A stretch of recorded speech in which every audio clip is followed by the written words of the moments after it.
প্রিয় BA PSC এবং বিকমের first সেমিস্টারের ছাত্রছাত্রীরা, আজকে আমি যে বিষয় নিয়ে আলোচনা করব সেটি হচ্ছে তোমাদের যে পরিবেশবিদ্যা সাবজেক্টটি রয়েছে। এই পরিবেশবিদ্যা সাবজেক্টটি থেকে তোমাদের অনেকটাই কনফিউশন থাকে যে স্যার এত প্রশ্ন বিভিন্ন চ্যানেলে দিচ্ছে, প্রত্যেকটা টপিক থেকে আমাদের 7, 8, 9, 10টা করে চ্যাপ্টার ওয়াইজ প্রশ্ন আমাদের 40-50টা প্রশ্ন হয়ে যাচ্ছে। আমরা কি করব, কিভাবে পড়ব?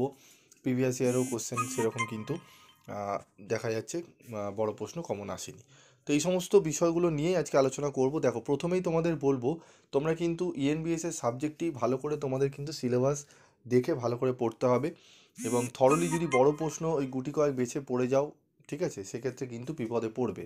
তোমাদের আমি বারবারই বলেছি, প্রথম থেকেই বলেছি, একটু পিভি স্টাডি ক্লাসের চ্যানেলকে ভরসা করো, এবং ভরসা করে তোমাদের যে কথাগুলো বলছি সেগুলো একটু যদি করে যাও, দেখবে অনেকটাই তোমরা উপকৃত হবে। কি করতে হবে? তোমাদের প্রথমেই ফোকাস করতে হবে 2 মার্কসের কোশ্চেন এবং 1 মার্কসের কোশ্চেন। কারণ তোমাদের দেখবে প্রিভিয়াস ইয়ারের যদি প্রশ্নপত্র তোমরা দেখো, আমি তোমাদের প্রশ্নপত্র নিয়েও একটি ভিডিও বানাবো, প্রিভিয়াস ইয়ারের প্রশ্নগুলো নিয়ে অ্যানালাইসিস করব। সেখানে দেখবে তোমাদের স্প্লিট করে প্রশ্ন এসে 2+2+1, মানে তোমাদের 1 নম্বরে 10টি এমসিকিউ দেয়, 2 নম্বরের 10টি কোশ্চেন অ্যাটেন্ড করতে হয় 30, এবং 5 নম্বরে 4টি প্রশ্ন। তো 5 নম্বরের 4টি প্রশ্ন কিন্তু গোটা 5 করে দেয়নি, 2+2+1, 2+1+2 এরকম করে দেওয়া হয়েছে। তার মানে 2 নম্বরের প্রশ্ন এবং 1 নম্বরের প্রশ্ন যদি তোমরা ভালোভাবে জোর দাও, সেগুলোকে খুঁটিয়ে যদি পড়ো, দেখবে অনায়াসে তোমরা লিখে আসতে পারবে। ধরো তুমি পড়ছো পরিবেশবিদ্যা কাকে বলে। পরিবেশবিদ্যা কাকে বলে, এর দুটি সুবিধা পড়ে নিলে, দুটি গুরুত্ব, ঠিক আছে, টেকসই উন্নয়ন কি, এর দুটি উদ্দেশ্য, দুটি সুবিধা, দুটি নীতি, প্রত্যেকটা 2-3টে করে যদি তুমি পড়ে যাও, দেখবে টু দি পয়েন্ট অ্যান্সার তোমরা এমনিও মনে রাখতে সুবিধা হবে, এবং তোমাদের স্প্লিট করে আসলেও তোমরা কিন্তু লিখতে পারবে। সেক্ষেত্রে গোটা বড় বড় যদি উত্তর তোমরা বিভিন্ন জায়গায় তোমাদের দেওয়া হয়, সেগুলো তোমরা কিনছো বেশি, খুব চড়া দাম দিয়ে, 400 টাকা 500 টাকা দিয়ে, ঠিক আছে, একটু কথাগুলো অন্যরকম বলছি, তোমাদের শুনতে হয়তো অনেকের ভালো লাগবে, আবার অনেকের খারাপ লাগবে, কিন্তু বাস্তব যে কথাগুলো বলছি একটু ভালো করে মনোযোগ সহকারে শুনবে। যে বইটি কিনেছো সেই টেক্সট বইটি ভালো করে খুঁটিয়ে পড়ো, ঠিক আছে, নোটস কেনার দরকার নেই। তোমরা টেক্সট বইটি ভালো করে খুঁটিয়ে পড়ো। যদি তোমাদের মনে হয় যে আমাদের তাও দরকার নোটস, তাহলে দেখবে কোথায় তোমাদের খুব কম রেমুনারেশনে দেওয়া হচ্ছে এবং কোয়ালিটির নোটস দেওয়া হচ্ছে, সেগুলো একটু খোঁজ রাখবে, ঠিক আছে। তো সেগুলো দেখে তোমরা কিন্তু নোটসগুলো কালেক্ট করবে। তো চলো আজকে আমরা আলোচনা করব আমাদের 2 নম্বরের প্রশ্ন, অধ্যায়তে প্রথম অধ্যায় পরিবেশবিদ্যার পরিচয়। এবং যারা ইংলিশ ভার্সনে রয়েছে তাদেরও চিন্তা করার কোনো কারণ নেই, আমি ইংলিশ ভার্সনও তোমাদের দেবো, এবং ইংলিশ ভার্সনে বেশ কিছু নোটস আমি ফ্রি অফ কস্টে দেবো। যারা গ্রুপে রয়েছো তারা গ্রুপে থাকো, এবং যারা নতুন রয়েছো তারা গ্রুপে জয়েন করো। আমি কিন্তু তোমাদের ইএনবিএস, কনস্টিটিউশন ভ্যালু, এইসি ইংলিশ কিছু ফ্রি অফ কস্টে কিন্তু 50 থেকে 60% ওপরে কিন্তু নোটস আমি তোমাদের ফ্রি অফ কস্টে দেবো। তো তার জন্য তোমায় কী করতে হবে?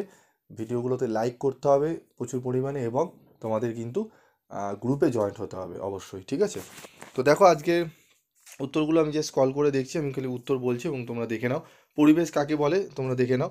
পরিবেশবিদ্যা বলতে কি বোঝো? এনভায়রনমেন্ট শব্দটি উৎপত্তি কোথা থেকে হয়েছে? ফরাসি শব্দ এনভায়রনমেন্ট থেকে হয়েছে। পরিবেশ বিজ্ঞান কি?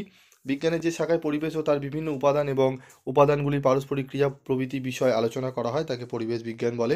পরিবেশগত বাধা বলতে কি বোঝো? যেসব পরিবেশজনিত কারণে জীবদেহের সংখ্যা বৃদ্ধিপ্রাপ্ত হয় তাদের পরিবেশগত বাধা বলে।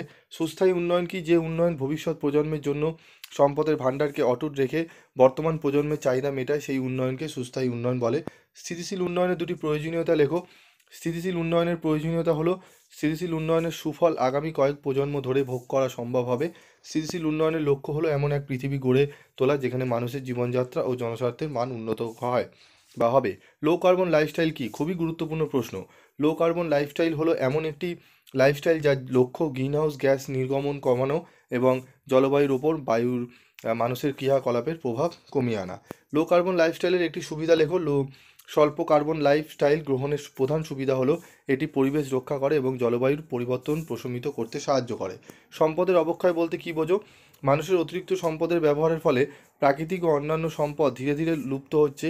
সম্পদের এইরূপ লুপ্ত হওয়াকে সম্পদের অবক্ষয় বলে। মিশন লাইফ কি? মিশন লাইফ বা পরিবেশের জন্য জীবনধারা একটি টেকসই এবং স্বাস্থ্যকর জীবন ধারণার জন্য একটি নতুন উদ্যোগ। গ্লোবাল ওয়ার্মিং এবং জলবায়ুর পরিবর্তন মানবজাতির সামনে প্রধান চ্যালেঞ্জ, এবং মিশন লাইফ জলবায়ুর পরিবর্তনের বিরুদ্ধে লড়াইকে গণতান্ত্রিক করে তোলে। কবে মিশন লাইফের ধারণাটির সূচনা হয়? দেখে নাও তোমরা উত্তরটি। পরিবেশের উপাদানগুলি কী কী? সজীব উপাদান জীবাণু, গাছপালা, জীবজন্তু, মানুষ। জড় উপাদান হলো জল, বাতাস, মাটি, আলো। পরিবেশ কয় ধরনের ও কী কী? 3 ধরনের: ভৌত বা প্রাকৃতিক পরিবেশ, সজীব পরিবেশ এবং সামাজিক পরিবেশ। এর প্রত্যেকটার বেঙ্গলি ভার্সন আমি আলোচনা করছি, ইংলিশ ভার্সনও কিন্তু আমি আলোচনা তোমাদের করব। দুটি কৃত্রিম বাস্তুতন্ত্রের উদাহরণ দাও। ঠিক আছে, অ্যাকোয়ারিয়ামের বাস্তুতন্ত্র, বাগানের বাস্তুতন্ত্র। ঠিক আছে, প্রশ্নগুলো ভালো করে তোমরা দেখো। তো এটি গেল প্রথম অধ্যায় থেকে একদম বাছাই করা 14টি প্রশ্ন, যে প্রশ্নগুলো পড়লে এখান থেকেই তোমরা 2 মার্কসের কোশ্চেনগুলো কমন পাবে। এবং অবশ্যই কিন্তু পিবি স্টাডি ক্লাসের এমসিকিউ প্রশ্নগুলো দেখবে। এবং তোমাদের যে আজকের যে আলোচনা হলো, এই আজকের আলোচনার সম্পূর্ণ নোটস, এই যে আজকের আলোচনা 14টি প্রশ্নের সম্পূর্ণ ইংলিশ ভার্সন এবং বেঙ্গলি ভার্সনের নোটস তোমরা ফ্রি অফ কস্টে পাবে। তার জন্য তোমাদের কি করতে হবে? গ্রুপে জয়েন্ট হতে হবে। আমি তোমাদের গ্রুপের লিঙ্ক দিয়ে দিচ্ছি। গ্রুপের লিঙ্কে তোমরা থাকবে, আজে বাজে কোনো কমেন্টস সেখানে করবে না, টেক্সট করবে না, পড়াশোনা রিলেটেড ছাড়া। সেখানে থাকো, দেখবে অনেকটাই উপকৃত হবে আজে বাজে পয়সা নষ্ট করার থেকে। ঠিক আছে, 400 500 600 টাকা দিয়ে নোটস কেনার থেকে তোমরা একটু গ্রুপে জয়েন্ট হও। আমি তোমাদের অনেকটাই দেখবে তোমাদের হেল্প করব, সাহায্য করব। তার জন্য আমার কোনো কিছু লাগবে না, শুধুমাত্র বলবো একটু কথা শুনে ভালো করে পড়ো, দেখবে রেজাল্ট তোমাদের ভালো হবে। একটা সেমিস্টার বিশ্বাস করো, দেখবে তোমাদের প্রত্যেকটা সেমিস্টারে তোমরা বুঝবে যে পিবি স্টাডি ক্লাসের সাজেশন নিয়ে আমাদের চলতে হবে। তো আশা করি তোমাদের প্রত্যেকের ভালো প্রিপারেশন হোক, কেউ ভয় পাবে না। একটু যেগুলো তোমাদের ডাউট হবে সেগুলো একটু কমেন্ট বক্সে লিখে জানাবে। 5th সেমিস্টারে দেখবে অনেক ভিডিও আমি ছাড়ি, সেখানে দেখবে ছাত্রছাত্রীদের কমেন্টসগুলো তারা প্রথম সেমিস্টার থেকে কিন্তু রয়েছে এবং পিবি স্টাডি ক্লাসের সাজেশনের জন্য ওয়েট করে বসে থাকে। তো কেন, তার কারণ কিছু রয়েছে, তার জন্যই। তো ভিডিওগুলো দেখলেই তোমরা বুঝতে পারবে। তো একটু থাকো, দেখবে তোমরা অনেকটাই উপকৃত হবে। আজকের মতো এইটুকুই, দেখা হচ্ছে পরবর্তী ভিডিওতে। সকলে ভালো থেকো, সুস্থ